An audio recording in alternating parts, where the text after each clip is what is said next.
麦棚仁波切一生精华的禅定窍诀，10分钟让你对禅之迷雾拨云见日。标题真的不夸张。大家好，我是心远，今天向大家介绍一个麦棚仁波切的窍诀调伏心的过程。为什么要了解调伏心的过程呢？刚开始修行的时候，会遇到很多修行上的困难，如果不了解修行途中的路况，不知道如何应对，就会有挫败感，以致失望、懈怠甚至退失。麦棚仁波切的这个窍诀虽然文字不多，但内容却非常丰富详尽。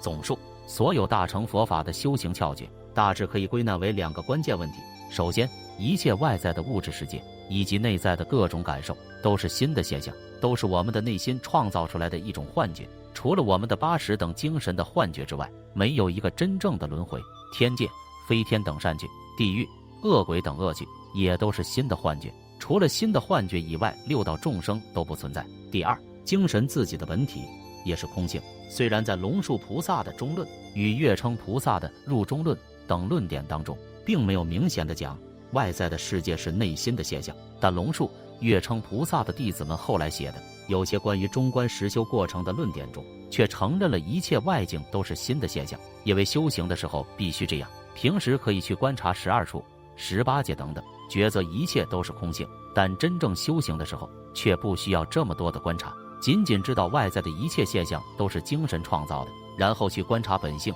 直视内心即可。抉择了心的本性，就等于抉择了一切外世万物的本性。麦棚仁波切讲过，这2个关键是包括显宗、密宗乃至大圆满的窍诀。所以佛教徒不说与天斗与地斗，也不说与人斗，而是要与自己的内心斗，调伏自己的内心，并最终证悟空性，是学佛最核心的问题。调伏内心有2个窍诀，首先证悟心的本性是空性，然后就在空性的境界当中安住。麦棚仁波切说，这几个窍诀当中包含了所有的窍诀。斗争的过程分为4个阶段。第一个是对立阶段，一开始的时候内心会反抗对立，与我们对着干。第二个是失利阶段，内心虽然继续在反抗对立，但已经失去了力量。第三个是和睦阶段，这时候已经基本上调服了内心，我们怎么安排他就怎么去做，非常的配合，非常的听话。和睦，让他修无常他就去修无常，让他修空性他就去修空性。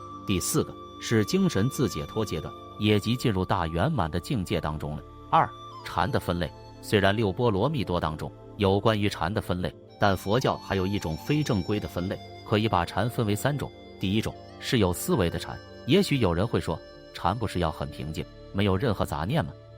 有思维的修法算不算禅呢？这个也叫做禅，因为此时所有的注意力都集中在一个思维的点上面，没有任何其他杂念，所以也是禅。禅是印度梵文的音译，它的意思就是心平静下来的状态。禅有广义和狭义之分，从广义的角度来讲，修金刚萨埵、菩提心、人身难得、死亡无常等外内前行都叫做修禅。第2种是无念的禅，无念的禅可以分为2种，此处说的是没有证悟空性的无念禅，只是心静下来而已，这就是平时我们讲的寂止，也即狭义的禅。四禅八定，四禅八定不是佛教特有的，外道和没有信仰的人也会修四禅八定，只是修禅的目的不一样而已。轻微的精神病人若能坚持每天晚上睡觉之前修一点寂止修法，慢慢内心的压力就可以减轻，病症也可以逐步痊愈。显宗的禅定修法，在小乘佛教的俱舍论与大乘阿毗达摩当中讲得非常清楚。简单而言，就是内心完全放下以后，自己去看自己的心。虽然物质无法自己感受自己的状态，但内心却既可以去分析、判断、观察外面的东西，又可以感受自己的状态，这是精神特有的性质，这也叫做自知自明。第3种也属于无念的禅，但其中包含了证悟空性的成分。修禅的人在证悟空性的境界中安住下来，没有任何杂念。禅修的4个阶段。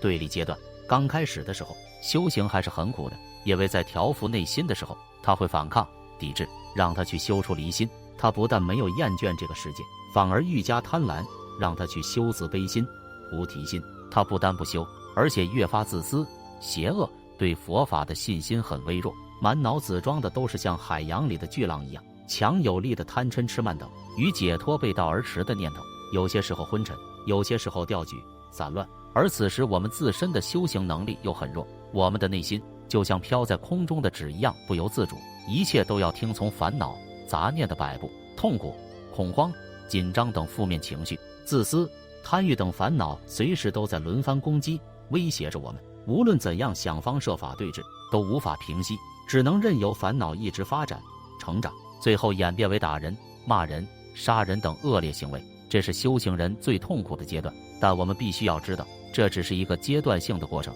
是所有普通人修行必须要经过的一个阶段。过段时间以后就会挺过，不可能永远都这样受挫。如果闭关修行修得比较好，只需6个月左右就可以闯过这个难关。当然，如果一味逃避、畏缩，就永远过不了这个关，那也永远无法修禅定，永远无法证悟。一般人会说，修行的障碍有2种，一种是外在的修行障碍，诸如生活、工作不顺利等等；一种是内在的修行障碍，比如身体不健康等等。其实最重要的问题并不是这些，内外逆最大的为源是各种各样的杂念、情绪。从表面看来，不能说所有生病是因为情绪。据舍论当中也讲过，肉体和精神是2个不同的属性，在5蕴的分类当中，它们是分开的。但从深层次而言，所有的疾病、痛苦都是意识创造的，除了意识以外，所谓的病痛与苦难都不存在。其实佛教所说的4种魔，其本质就是我们的混乱念头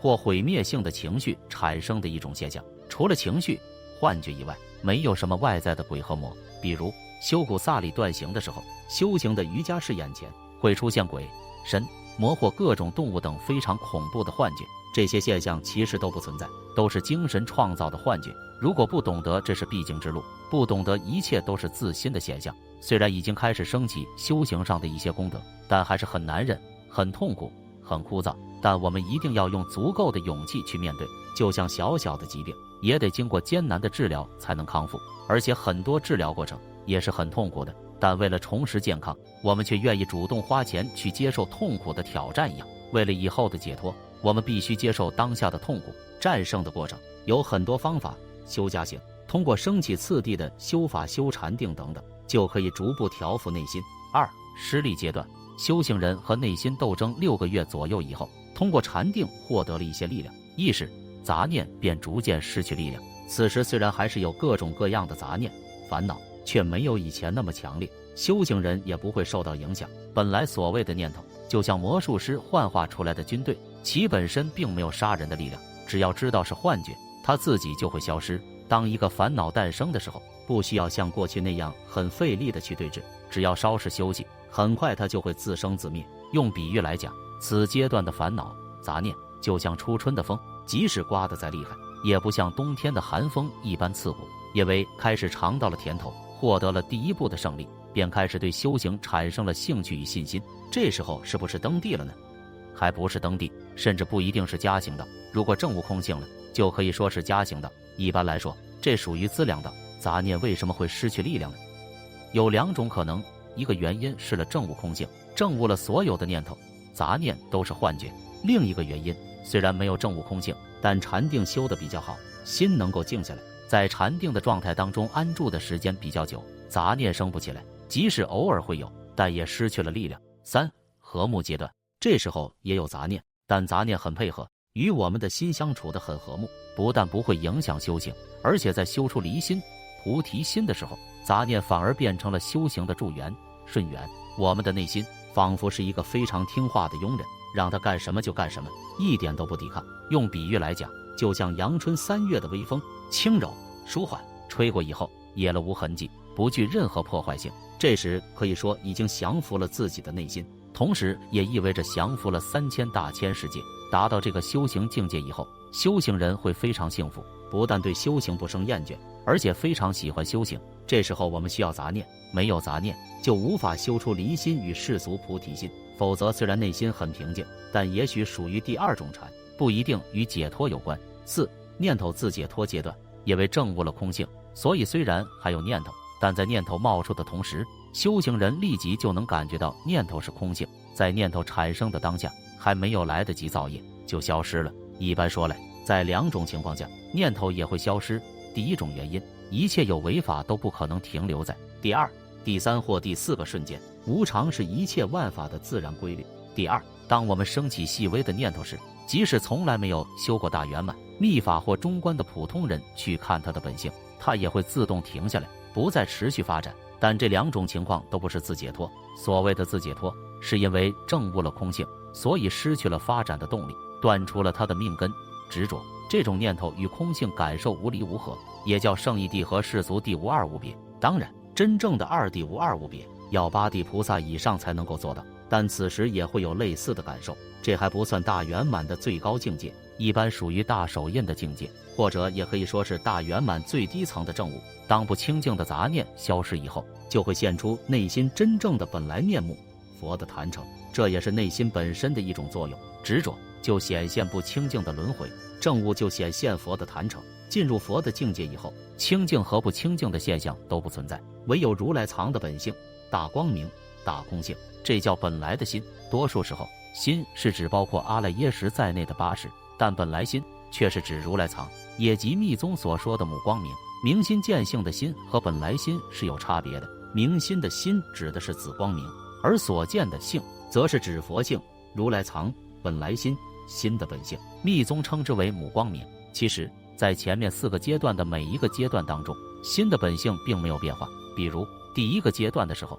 虽然内心当中有各种各样的杂念，但心的本质却是光明纯洁的。第2个阶段的时候有了一些收获，属于道地的紫光明有所变化，越来越明晰，越来越清楚，但属于灭地的母光明却始终没有变化，永恒稳定。修行人通过紫光明，最后进入母光明的境界，也即通过道地进入了灭地。此时修行人就会明白，原来自己的本质永远没有变化。虽然经历了4个不同的阶段，但4个不同的阶段只是一种表面现象而已。从佛性的角度来说，证悟一谛时候的本性和当初凡夫最混乱阶段的佛性永远如如不动，恒定一位。大圆满会用非常直接的方法去证悟，但就像禅宗不适合于所有人一样，大圆满也不一定适合于所有人，它只适合于根基相应的人。如何成熟根基呢？虽然也有先天根基就成熟的人，但是不多，更多的人是今生通过一步一步的修外加行、内加行，当质量修得比较好，内心发生了变化以后，就适合修大圆满了。大圆满修了以后，最后就能进入大圆满的境界当中，这就是成佛。好了，这期视频就全部结束。这篇麦棚仁波切的教言是堪布茨城罗珠上师整理出来的，绝非杜撰。好了，我们下期再见了。